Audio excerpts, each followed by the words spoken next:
جی doctor صاحب، استحکام Pakistan party نے جلسوں کی جو اپنی کوئی شیڈول جو ہے اس کو تبدیل کی ہے۔ جی سر بالکل، فردوس عاشق وان صاحبہ جو پیپلز پارٹی کی کبھی وزیر اطلاعات ہوتی تھیں، ان کی ترجمان ہوتی تھی، اس کے بعد نون لیگ اس میں پی ٹی آئی میں آ گئی، پاکستان تحریک انصاف میں، تو یہ وہ لوگ ہیں جو ہمیشہ پارٹیاں بدل کے پوزیشن انہیں سیٹ چاہیے۔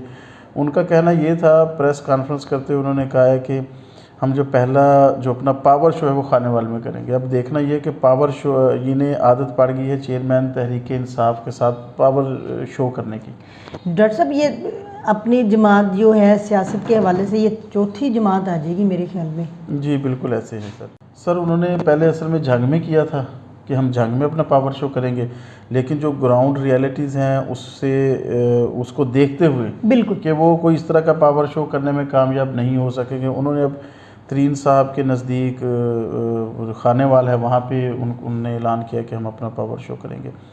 پرویز خٹک صاحب کے ساتھ بھی رابطے بحال کیے گئے ہیں کہ دونوں مل کے شاید پاکستان تحریک انصاف کو نیچا دکھا سکیں یا ان سے بڑا پاور شو کر سکیں۔ تو سر یہ اب کسی کے بس کی بات نہیں ہے، بالکل ڈاکٹر صاحب، پاکستان تحریک انصاف کی طرح کے پاور شو کر دینا میرے خیال میں۔ باقی دیکھیں آگے کیا ہوتا ہے سر۔ خیر انہوں نے اپنا رجسٹریشن کے بعد اس پارٹی نے جو اپنا انتخابی نشان شاہین منتخب کیا ہے، جی انہوں نے وہ کیا، ڈیمانڈ کیا کہ ہمیں یہ نشان دیا جائے۔ بالکل ڈاکٹر صاحب، ہماری سیاسی پارٹیز جو ہیں نشان جو ہے اپنی ہی مرضی کے انتخابی نشان جو ہے منتخب کرواتی ہے کہ اس طرح کا ہمیں دیا جائے نشان، چاہیے یہ کہ اس طرح کے کام بھی کیے جائیں سر نشان کی یہ صرف پاکستان میں یہ پاسبل فی الحال نظر نہیں آتا، ماضی کو دیکھتے ہوئے جی اس طرح سے۔ باقی ڈاکٹر صاحب، آپ کے خیال میں جو نشان ہوتا ہے اب اس کو اگر دیکھا جائے تو ایک بڑی ورتھ نہیں رکھتا؟ سر نشان بیسیکلی اس پارٹی کے منشور کو بھی دکھا رہا ہوتا ہے۔ بالکل۔ اب نون لیگ ہے، اس کا شیر ہے، مجھے نہیں پتا کہ جنگلی جانور دکھانا چاہ رہے ہیں یا شیر سے کیا وہ دکھاتے ہیں۔ پی ٹی آئی کا بلہ ہے، اس سے اصل میں پیپلز پارٹی کا تیر ہے۔ اب بہرحال یہ جماعتیں ہی وہ سمجھتی ہیں۔ میرے خیال میں کوئی بھی آپ کا لوگو ہے، آپ کا انتخابی نشان ہے، وہ بیسیکلی آپ کے منشور کو، آپ کی سوچ کی عکاسی بھی کر رہا ہوتا ہے۔ بالکل ایگزیکٹلی ڈاکٹر صاحب۔ ڈاکٹر صاحب، نیب نے بھی اپنی انٹیلیجنس بنانے کا فیصلہ کر لیا؟ جی سر، نیب نے یہ ڈیسائیڈ کیا ہے کہ وہ اپنے جو انٹیلیجنس آفیسرز ہیں وہ بھرتی کریں گے جو کم از کم بریگیڈیئر لیول کے ہوں گے، فوج کے ریٹائرڈ افسران۔ نیب کی وہ جو انٹیلیجنس، جی وہ اپنی انٹیلیجنس بنائیں گے تاکہ جن معاملات جو انہوں نے اربوں کی کرپشن کے کیس کھولے ہیں تو انہیں اس چیز میں انٹیلیجنس ایجنسی سے ہیلپ لینا پڑتی تھی، انہوں نے اب ڈیسائیڈ یہ کیا ہے کہ اپنی ہی انٹیلیجنس ہو تاکہ دوسروں پہ ڈیپینڈنٹ کم سے کم ہو سکے۔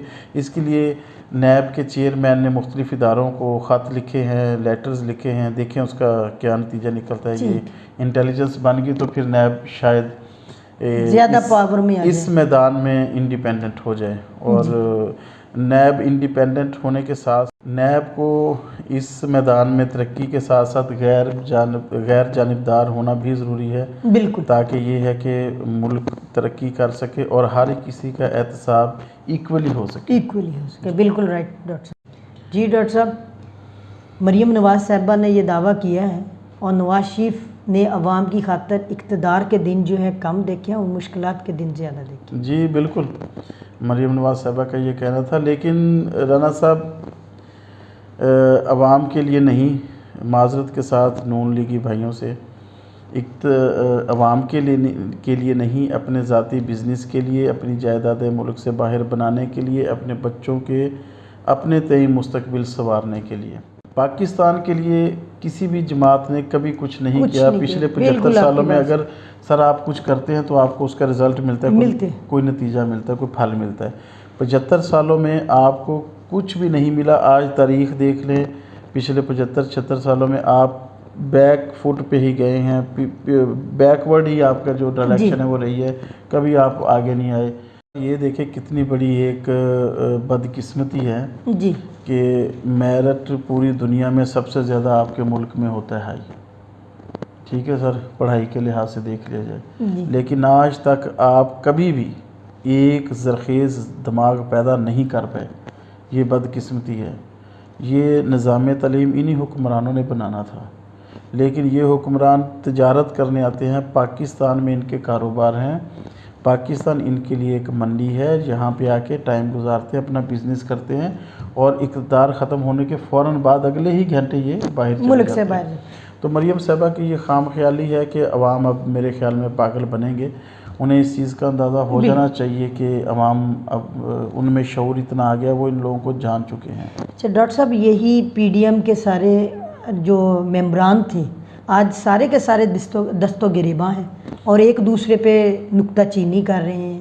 اچھا سر، بالکل پی ڈی ایم کی جو جماعتیں ہیں وہ ذاتی مفادات کے لیے یہ لوگ اکٹھے ہوئے تھے، ہر کسی کا اپنا اپنا فائدہ تھا، اپنا اپنا حصہ لے کے ہر کوئی اپنے اپنے گھر چلا گیا، بالکل، اور ملک کو کوئی ایک آدھ قدم ایک آدھ انچ آگے بڑھانے کے بجائے میلوں پیچھے دھکیل دیا۔ بالکل ڈاکٹر صاحب، آپ کی بات سے میں اتفاق تو کرتا ہوں۔ یہ تو سر عوام اب میرا خیال یہ ساری چیزیں جانتی ہے۔ بہرحال اللہ کرے کوئی ایسا حکمران پاکستان کو، ایسا جس طرح شہباز شریف صاحب کہتے ہیں خادم اعلیٰ، واقعی حقیقت میں کوئی پاکستانی عوام کا خادم آئے، اللہ تعالیٰ اس قوم کو دے جو ان کو سدھار سکے، پاکستان کی قسمت کو، ہمارے بچوں کے مستقبل کو۔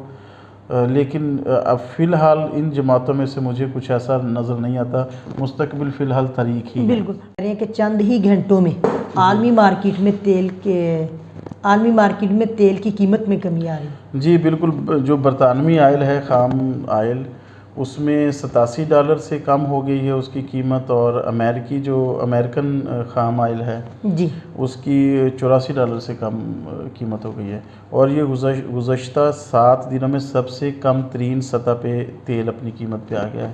دیکھیں، اس سے انٹرنیشنل مارکیٹ میں تیل کی قیمتوں میں ڈیفینیٹلی فرق پڑے گا۔ جی، آج کے لیے اتنا ہی، آپ کی خدمت میں پھر حاضر ہوں گے، تب تک کے لیے اللہ حافظ۔